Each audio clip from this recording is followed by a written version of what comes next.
Pastinya Anda semua nggak mau dong ketinggalan informasi dari kita, makanya jangan lupa subscribe official iNews Channel dan klik tombol lonceng yang tertera di layar Anda, supaya kita lebih semangat memberikan informasi kepada Anda.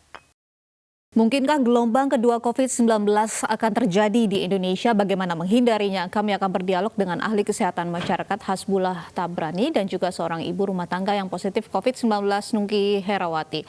Selamat sore, Pak Hasbullah dan juga Mbak Nungki. Selamat sore, Mbak Uci. Baik, Pak Hasbullah, dari berbagai media Anda menyatakan bahwa masyarakat Indonesia harus mewaspadai gelombang kedua pandemi COVID-19. Apakah ini artinya Indonesia sudah melewati puncak corona saat ini? Kalau saya lihat tren perkembangannya, ini masih grafik naik. Hari ini masih nambah 300-an.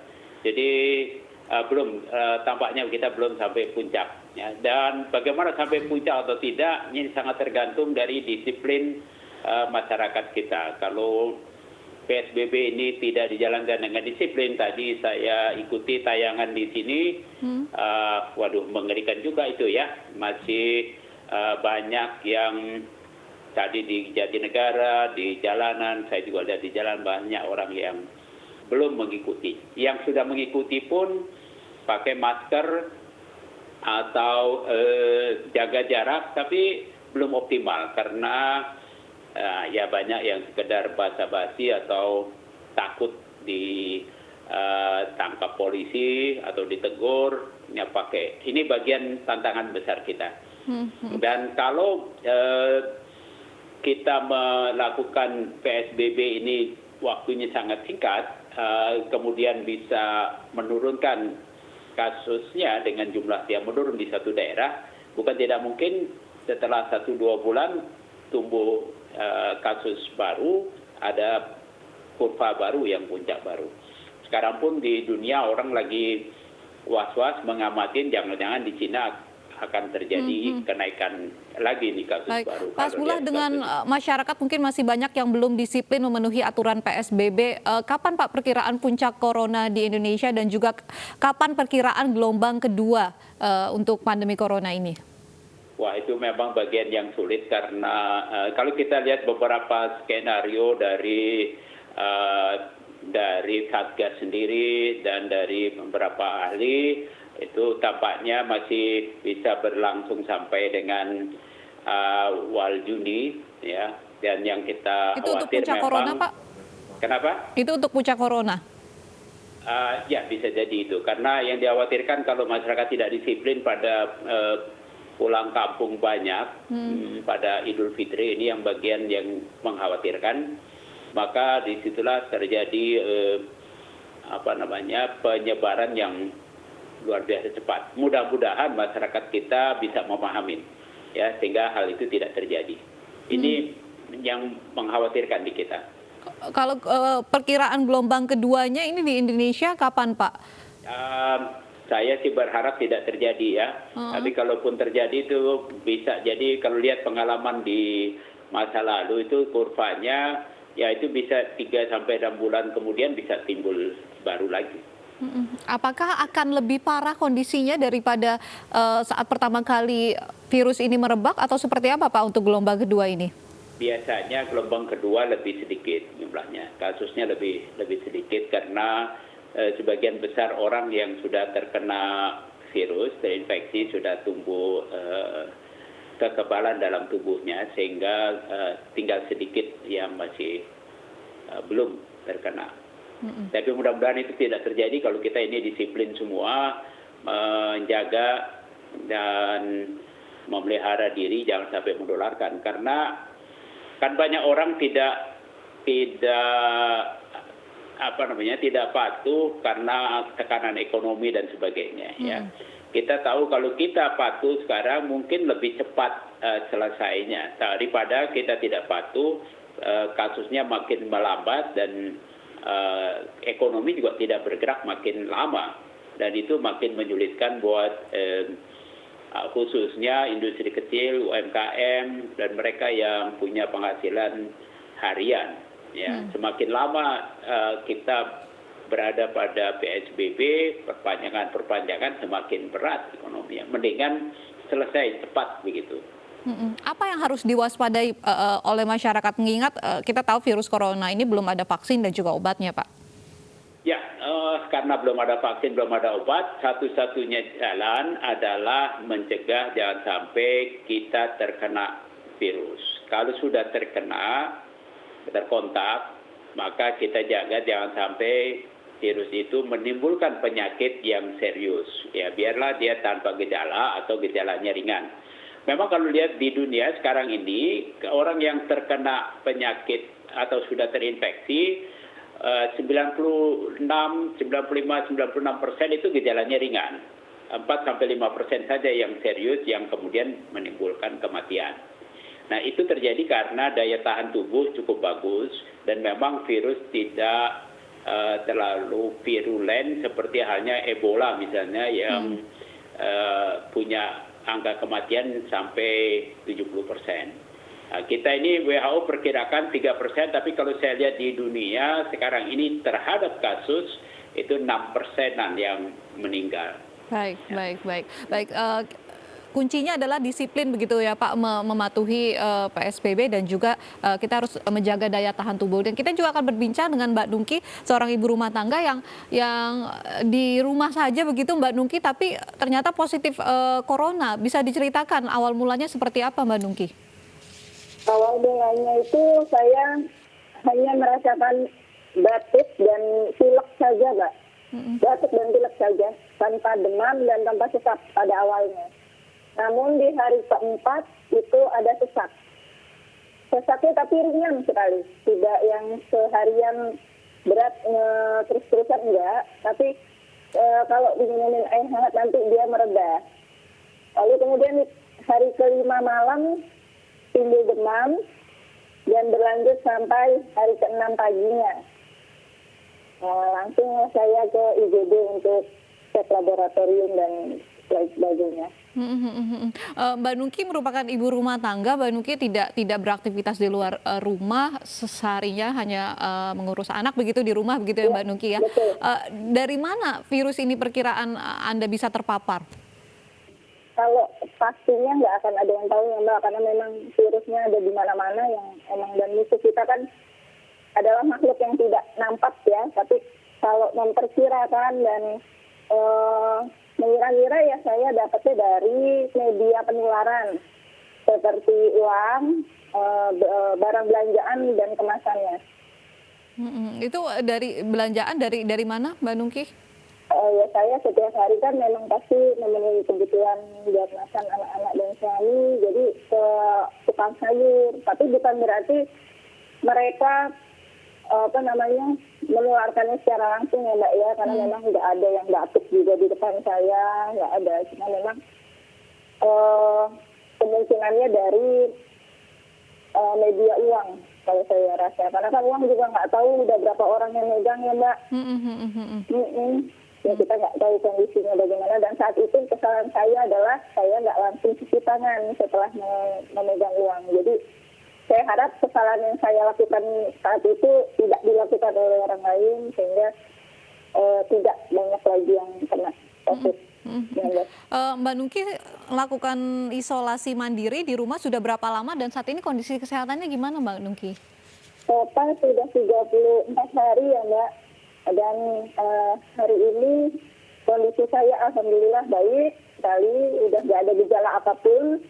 Tapi memang belum bisa dinyatakan sembuh karena memang tetap harus menunggu hasil swab ya. Sudah melakukan hasil swab lagi untuk mengetahui apakah masih ada virusnya? Sudah hari Selasa lalu Mbak, Selasa lalu, dan hasilnya 7 hari kemudian. Jadi Selasa lusa hasilnya keluar. Untuk keseharian apa saja Mbak Nungki yang dilakukan untuk meningkatkan imunitas tubuh dan juga obat-obatan yang dikonsumsi? Selain saya berjemur setiap paginya, saya juga minum vitamin C, vitamin E, minum zinc, lalu saya minum air perasan lemon dan empon-empon Mbak, jahe, kencur seperti itu. Dan itu setiap harinya, dan saya selalu minumnya air hangat. Dan masih satu rumah dengan suami dan anak begitu ya, Mbak Nungki ya? Masih. Tapi memang stop kontak fisik. Baik. Jadi physical distancing juga di rumah. Baik, saya ingin ke Pak Hasbullah. Pak Hasbullah, nyatanya ada warga yang sudah disiplin di rumah saja, tapi masih bisa terpapar virus corona ini, Pak Hasbullah. Bisa, itu memang virus corona ini kan saya sebutnya final gitu ya, virus corona daripada COVID susahan. Itu kan makhluk sangat halus yang nggak bisa kita lihat dengan mata, orang lain tidak tahu, dan bisa saja menempel untuk sementara dia tetap hidup. Ya, tadi Mbak Nungki sebut mungkin di uang, mungkin di belanjaan, yang kita tidak bisa lihat itu. Kalau kita bisa lihat virus ini, waduh, mungkin tidak ada orang yang bisa jalan. Karena sebetulnya di badan kita, di sekitar kita itu miliaran makhluk-makhluk halus yang bernama virus, bakteri yang bisa menimbulkan penyakit pada kita. Jadi memang tidak ada jaminan, tetapi kalau kita berupaya tetap disiplin, menjaga jarak, selalu waspada, maka peluangnya kita menderita penyakit lebih kecil. Yang kita lakukan itu tidak ada 100% terjamin.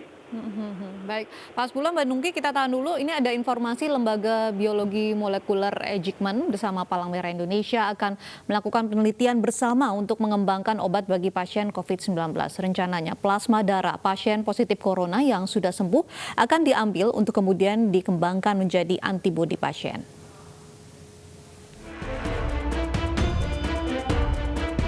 Sebagai upaya menghadapi virus corona di tanah air, Palang Merah Indonesia, Lembaga Biologi Molekuler Eijkman, serta Pemda DKI Jakarta akan mengembangkan obat antivirus corona. Tahap pertama, pihak Eijkman akan mengambil plasma dari darah pasien COVID yang telah dinyatakan sembuh selama 4 minggu. Plasma darah ini nantinya akan diberikan kepada pasien yang dalam kondisi berat dengan jumlah virus yang masih banyak sementara antibodinya belum bekerja. Antibodi yang terdapat pada plasma darah pasien yang sudah sembuh diharapkan dapat memerangi virus yang ada dalam tubuh pasien COVID-19. Harus dilakukan di satu fasilitas biosafety level 3 karena kita akan langsung menguji kemampuan antibodinya dalam menetralisir virus.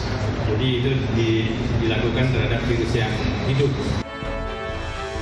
Sementara itu, Ketua Umum PMI Yusuf Kala mengatakan pihaknya mempersilahkan lembaga Eijkman untuk menggunakan fasilitas pengolahan plasma yang dimiliki PMI. JK menyebut setidaknya PMI memiliki 15 fasilitas pengolahan plasma yang tersebar di 15 kota di Indonesia. Penggunaan plasma darah dari pasien COVID-19 yang telah sembuh sebagai terapi untuk pasien lainnya ini juga tengah dicoba di rumah sakit beberapa negara di Amerika Serikat dan Prancis. Sementara itu, Iran mengklaim telah berhasil menyembuhkan banyak pasien menggunakan plasma darah. Tim Liputan iNews melaporkan. Baik, Pak Hasbullah, seberapa efektif plasma darah dari pasien yang sudah sembuh begitu dari virus corona ini untuk menyembuhkan pasien yang masih terjangkit virus corona? Ya, itu yang justru paling kuat untuk menyembuhkan, paling efektif. Karena buat pasien yang sudah sembuh, itu bisa dipastikan sembuhnya karena daya tahannya baik. Dan ada, kalau kita misalkan perang, ada pasukan-pasukan yang telah dibentuk oleh badan orang yang terkena virus tersebut, yang telah berhasil membunuh virus-virusnya. Dan kalau itu diambil dari plasma darah orang yang pernah terinfeksi, masih ada kekuatan tentaranya tadi, dipindahkan kepada orang yang sedang sakit, yang tentu saja harus match, harus cocok supaya tidak menimbulkan reaksi alergi, dan itu jangan khawatir karena dokter di klinik sudah melakukan itu dengan baik, maka akan membantu orang itu untuk sembuh. Itu bagian, ya contoh tadi sederhananya, badan yang sudah terkena virus membentuk tentara yang mengalahkan virus itu. Nah, sekarang tentara dari badan orang sakit tadi diperbantukan kepada orang sakit yang lain. Nah, yang sudah pengalaman tentu tentaranya itu. Kira-kira begitu permisalannya, gampang sekali. Ini lebih ampuh begitu dibandingkan obat kloroquine dan juga Avigan? Ya, obat-obat yang kloroquine, Avigan dan sebagainya itu semua dalam fase uji coba atau coba-coba yang belum konklusif. Obat-obat itu memang bisa membantu daya tahan tubuh juga. Ya. Tapi seperti yang tadi Mbak Uci kemukakan, sampai saat ini memang dunia belum menemukan obat yang membunuh virus itu di dalam badan manusia. Kalau membunuh virus di luar badan gampang. Kalau kita beli makanan, kita rebus saja, mendidih, dalam 5 menit mati itu virusnya. Tapi di dalam badan kita kan suhu tubuh kita paling tinggi 42-43, kitanya yang mati. Virus masih bisa bertahan hidup sampai suhu 56-60. Ya. Nah, tapi mudah-mudahan terapi tadi serum yang diambil dengan bersama PMI dan Hikman, dan juga mudah-mudahan nanti ada lembaga lain di luar Hikman di daerah bekerja sama, itu menjadi harapan kita untuk bisa menyembuhkan. Tadi disampaikan Iran misalnya menggunakan, ya memang di banyak negara, di Cina sendiri waktu di Wuhan mereka juga menggunakan serum itu untuk membantu orang yang terkena infeksi ini bisa lebih cepat sembuh. Baik. Saya ke Mbak Nungki. Mbak Nungki, apakah mengkonsumsi obat seperti kloroquine atau Avigan, Mbak? Iya Mbak, saya mengkonsumsi. Tapi dari rencana 8 hari, saya hanya mengkonsumsinya 3 hari saja. Karena memang ternyata timbul efek samping yang kurang bersahabat dengan tubuh saya. Jadi dokter spesialis paru yang meresepkannya menginstruksikan untuk stop obat itu. Apa Mbak efek sampingnya, Mbak? Efek sampingnya jadi tepat setelah saya minum obat itu berdebar-debar Mbak rasanya. Kemudian ada nafas saya tersengal, kemudian ada sakit kepala, mual, dan yang paling membuat saya menderita ya kalau dibilang itu ada rasa kayak gelisah gitu loh Mbak. Beda-beda sih sebenarnya efek samping di masing-masing orang itu berbeda. Cuma kebetulan efek di saya ya seperti itu, kurang bersahabat. Jadi sekarang sudah tidak mengkonsumsi obat itu lagi ya? Jadi hanya mengkonsumsi obat batuk, obat panas jika panas begitu ya Mbak ya? Iya, cuma obat simptomatik doang Mbak. Tapi saat ini sudah tidak ada Mbak gejala batuk, pilek atau demam gitu? Sudah nggak ada sama sekali. Jadi kalau dibilang sehat, udah sehat sebenarnya. Namun tetap harus menunggu hasil swab untuk dinyatakan sembuh. Oh iya, baik. Semoga hasil tesnya nanti menunjukkan negatif corona begitu ya Mbak Nungki. Terima kasih sudah bergabung bersama kami. Pak Hasbullah juga terima kasih. Semoga juga masyarakat Indonesia bisa lebih disiplin menjalankan PSBB agar kita bisa memutus mata rantai penyebaran virus corona. Sama-sama Mbak Uci.